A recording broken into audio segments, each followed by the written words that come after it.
Assalamualaikum warahmatullahi wabarakatuh. Innal hamdalillah nahmaduhu wa nasta'inuhu wa nastaghfiruh wa na'udzu billahi min sururi anfusina wa min sayyiati a'malina. May yahdihillahu fala mudilla lahu wa may yudlilhu fala hadiya lahu. Asyhadu an la ilaha illallah wahdahu la syarika lahu wa asyhadu anna Muhammadan abduhu wa rasuluh la nabiyya wa la rasula ba'dah amma ba'd.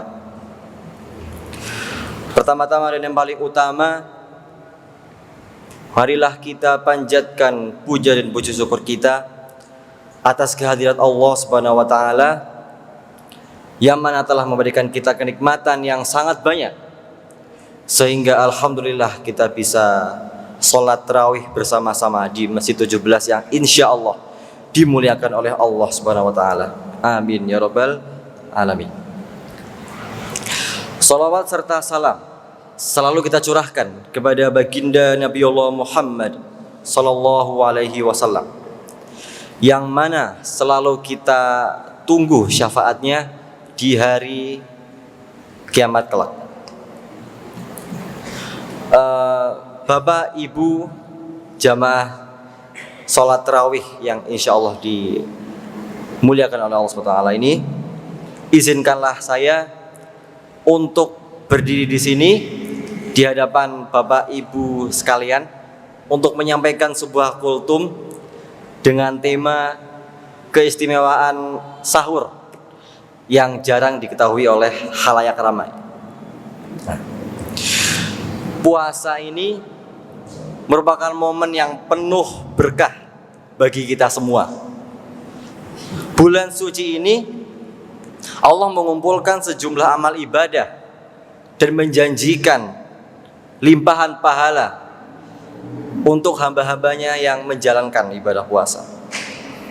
Semakin banyak ibadah yang ia lakukan, maka semakin melimpah pula pahala yang diperolehnya. Nah, sebaliknya, hamba yang malas untuk beribadah akan tertinggal banyak keutamaannya. Salah satu anjuran di bulan Ramadan yang berkah ini yaitu melaksanakan sahur. Nah, Rasulullah SAW bersabda dalam hadisnya, "Tasahharu fa inna fis sahuri barokah." Ya artinya bersahurlah karena di dalam sahur itu terdapat keberkahan. Hadis riwayat Bukhari dan Muslim.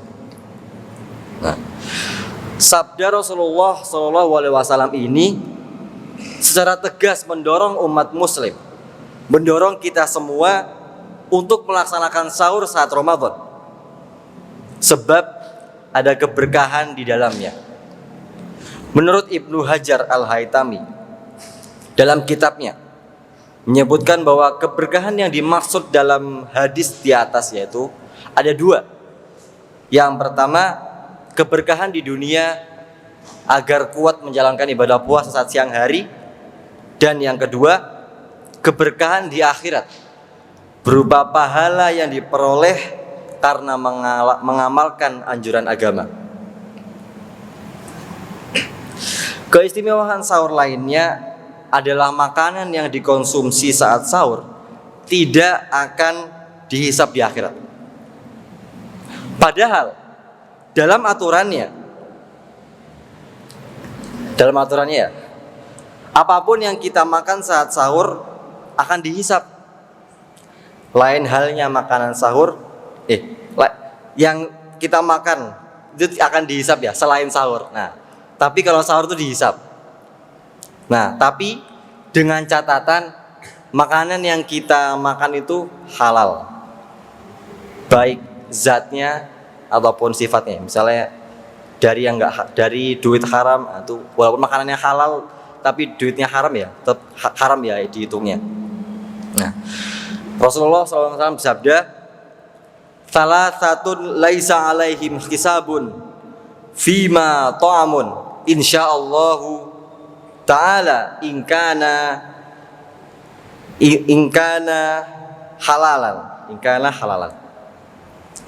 As-shaimu wal mutasakhiru wal murabitu fi sabilillah. Ya artinya ada 3 makanan yang insya Allah tidak akan dihisab jika makanan tersebut halal, yaitu makanan orang yang berpuasa, yang berbuka puasa, yang kedua makanan orang yang sahur, dan yang ketiga orang yang berjihad di jalan Allah. Hadis riwayat At-Tabrani. Nah, agar sahur yang kita lakukan lebih sempurna dan memiliki nilai ibadah yang lebih, kita dianjurkan untuk mengamalkan beberapa amalan yang saya akan sebutkan ya. Dari banyak amalan saya akan sebutkan 3. Yang pertama, mengakhirkan waktu sahur. Nah, anjuran makan sahur ini berlaku di atas pukul 11. Di atas pukul 12 malam ya. Misalnya jam 1, nah, itu udah termasuk ke dalam sahur. Sehingga orang yang sahur di bawah waktu tersebut ya tidak memperoleh ganjaran pahala sahur. Nah, hanya saja sahur dianjurkan untuk diakhirkan pada sepertiga malam terakhir. Nah, anjuran ini bertujuan untuk apa? Untuk stamina tubuh saat kita di siang hari agar lebih prima ya, lebih optimal. Karena Rasulullah SAW bersabda, bakiru bil iftari wa akhiru as-sahur, yang artinya segeralah berbuka dan akhirkanlah sahur. Hadis riwayat Ibnu Adi. Yang kedua, tetap sahur walaupun sudah kenyang. Nah, meski tujuan utama melaksanakan sahur itu untuk menjaga stamina tubuh saat di siang hari, bukan berarti jika sudah kenyang kita sudah tidak dianjurkan lagi untuk sahur. Nah, kita masih tetap dianjurkan untuk mendapatkan keutamaan sahur meski kondisi perut sudah kenyang ya. Hal ini karena sahur mengandung keberkahan dan sebagai bentuk ittiba melaksanakan sunnah Rasulullah SAW. Nah, jika merasa sudah kenyang sehingga tidak mungkin untuk makan lagi, nah kalau nggak mungkin makan lagi, maka cukup untuk meminum seteguk air atau sesuap nasi ya. Asalkan ada makanan atau minuman yang masuk ke dalam tubuh kita. Nah, anjuran yang terakhir yaitu jangan terlalu kenyang. Nah, tujuan utama dari puasa adalah menundukkan syahwat dengan cara mengosongkan isi perut. Sebab itu jangan sampai tujuan ini tidak tercapai karena sahur terlalu kenyang. Karena sahur terlalu kenyang itu dapat menggoyahkan syahwat ya, menggoyahkan hawa nafsu. Nah, selain itu terlalu kenyang saat sahur juga membuat kita untuk malas beribadah. Misalnya setiap sholat subuh, biasanya kalau dari kita banyak yang sering makan terlalu kenyang, biasanya tidur ya. Nah, itu tidak dianjurkan karena yaitu agar tidak takluk dengan hawa nafsu. Nah, demikian keistimewaan dan keberkahan makan sahur bagi orang yang berpuasa yang jarang diketahui oleh khalayak ramai. Karenanya, mari jadikan momen sahur bukan sebatas menyantap makanan atau minuman, tapi untuk kesiapan berpuasa di siang hari, dan juga menjadikannya peluang untuk meraih berkah Ramadan dan pahala di bulan mulia yang ini. Mungkin hanya itu saja yang dapat saya sampaikan.